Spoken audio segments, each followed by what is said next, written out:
Assalamualaikum warahmatullahi wabarakatuh. Perkenalkan, nama saya Muhammad Radi Al-Zahri dengan NIM 2510201076.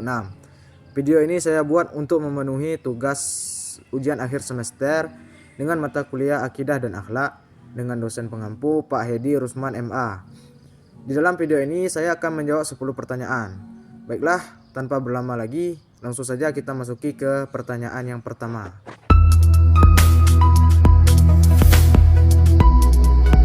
Definisi akidah secara etimologi berasal dari kata akoda yang berarti ikatan yang kuat di dalam hati. Yang kedua, terminologi, keyakinan pasti dalam hati seorang muslim terhadap rukun iman tanpa keraguan. Contoh penerapannya, jujur karena yakin Allah selalu melihat, menghormati Al-Quran dan mengamalkan isinya, meneladani akhlak Nabi.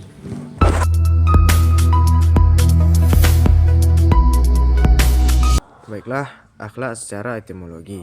Kata akhlak berasal dari bahasa Arab khuluq yang berarti perangai, kebiasaan atau tabiat.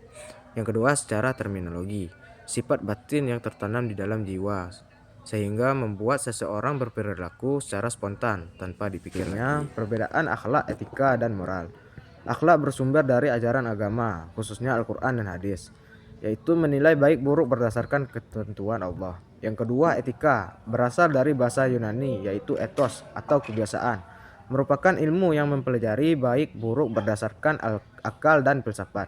Yang ketiga, moral, dari bahasa Latin mos atau mores, yang berarti adat atau kebiasaan.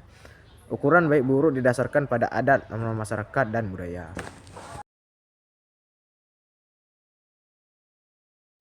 Yang pertama, manusia diciptakan dari tanah. Ayatnya, Dia menciptakan manusia dari tanah. Quran Surah Al-Fatir ayat 11. Maknanya, manusia berasal dari unsur sederhana dan tidak pantas sombong. Yang kedua, melalui proses bertahap. Ayatnya, dari saripati tanah, mani, alokah, mudghah. Quran Surah Al-Mu'minun ayat 12-14. Maknanya, penciptaan manusia berlangsung teratur dan sempurna. Yang ketiga, ditiupkan ruh. Ayatnya, kemudian aku tiupkan kepadanya ruhku. Quran Surah Al-Hijr ayat 29. Maknanya, ruh memberi kemuliaan dan kehidupan. Yang keempat, menjadi khalifah di bumi. Aku hendak menjadikan khalifah di bumi.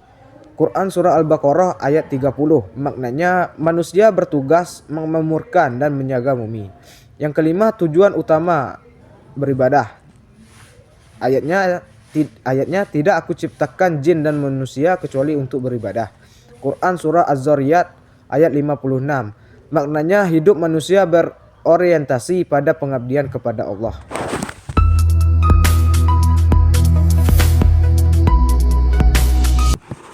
Asal-usul Khawarij. Khawarij muncul pada masa Ali bin Abi Thalib setelah menolak tahkim dalam perang Siffin. Mereka keluar dari barisan Ali dengan slogan La hukma illa lillah. Ciri-cirinya, mudah mengkafirkan muslim yang dianggap salah, ekstrim dan tekstual dalam memahami agama, fanatik, keras, dan suka memberontak pada pemimpin.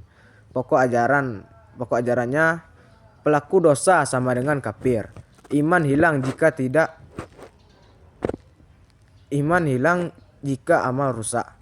Menolak tahkim dan menganggap hukum hanya milik Allah. Boleh memerangi penguasa yang dianggap tak sesuai syariat.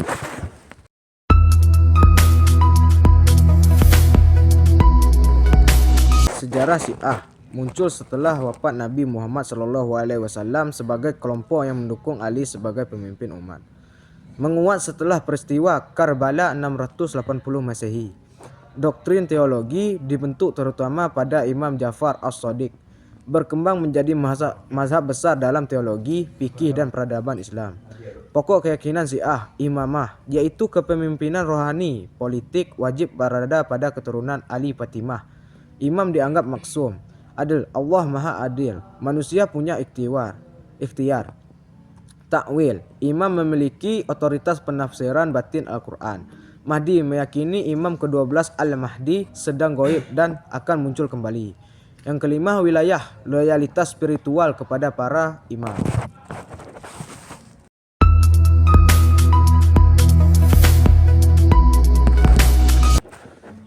Baiklah, pemikiran dasar Mu'tazilah. Mu'tazilah menekankan akal sebagai dasar utama memahami akidah.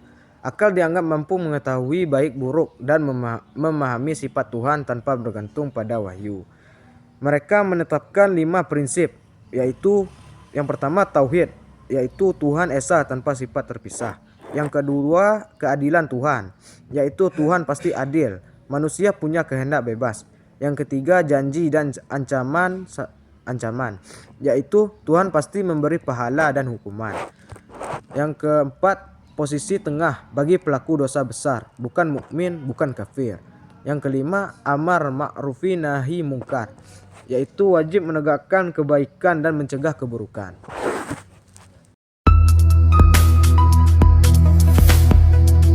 Ajaran Asy-Syariah. Yang pertama, akal dan wahyu seimbang, tetapi wahyu tetap utama. Yang kedua, sifat Allah ditetapkan tanpa menyerupakan atau menolak. Yang ketiga, Al-Quran adalah kalam Allah yang tidak diciptakan. Yang keempat, manusia berusaha kabs, namun Allah yang menciptakan perbuatan. Yang kelima, iman sama dengan pembenaran hati, amal adalah pelengkap.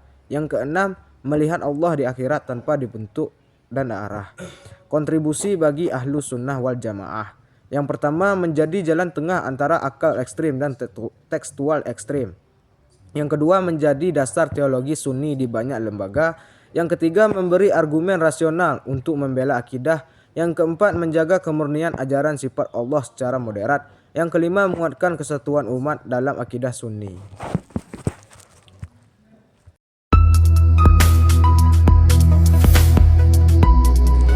Pokok ajaran Maturidiyah. Yang pertama, akal berperan besar dalam memahami akidah. Yang kedua, manusia punya ikhtiar nyata dalam perbuatannya. Yang ketiga, Allah memiliki sifat yang tidak terpisah dari zatnya. Yang keempat, iman tidak naik turun, yang berubah adalah amal. Perbedaan dengan Asy'ariyah, akal. Maturidiyah lebih menonjolkan akal, sedangkan Asy'ariyah lebih menekankan wahyu, perbuatan manusia. Maturidiyah memberi porsi ikhtiar lebih besar. Asy'ariyah memakai konsep kabs, iman. Maturidiyah tetap, Asy'ariyah bisa bertambah, bisa berkurang. Tuhan, Maturidiyah menekankan keadilan Allah, Asy'ariyah menekankan kekuasaan mutlaknya. Baiklah, bentuk akhlak kepada diri sendiri, menjaga kehormatan, berperilaku sopan, dan menjauhi hal yang merendahkan diri. Yang kedua, menjaga kebersihan tubuh, pakaian, dan lingkungan. Menjaga kesehatan, makan makanan yang sehat, istirahat yang cukup, dan olahraga yang wajar. Yang keempat, menjaga pikiran, selalu berpikir positif dan menghindari berpikiran negatif. Yang kelima, menjaga akal, menuntut ilmu dan menggunakan akal untuk kebaikan.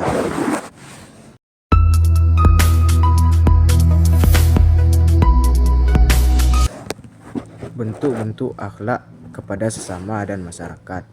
1. Menghormati, berbicara sopan, tidak memotong pembicaraan. Yang kedua, tolong menolong, membantu teman, ikut kerja bakti. Yang ketiga, adil, tidak pilih kasih dalam berteman atau tugas. Yang keempat, menjaga lisan, tidak membuli, tidak menyebar gosip. Yang kelima, menepati janji, datang tepat waktu untuk menyelesaikan tugas. Yang keenam, rendah hati, tidak sombong, mau mengakui kesalahan. Yang ketujuh, toleransi, menghargai perbedaan ibadah dan pendapat. Yang ke-8, amanah, menjaga titipan, menjalankan tugas dengan benar. Yang ke-9, berbuat baik pada tetangga, ramah, tidak mengganggu. Yang ke-10, aktif dalam kebaikan sosial, ikut gotong royong dan donasi. Baiklah, demikian jawaban yang dapat saya berikan. Semoga jawaban saya ini bermanfaat dan menambah wawasan kita semua. Terima kasih atas perhatiannya. Jika ada jawaban yang salah, saya mohon maaf. Wassalamualaikum warahmatullahi wabarakatuh.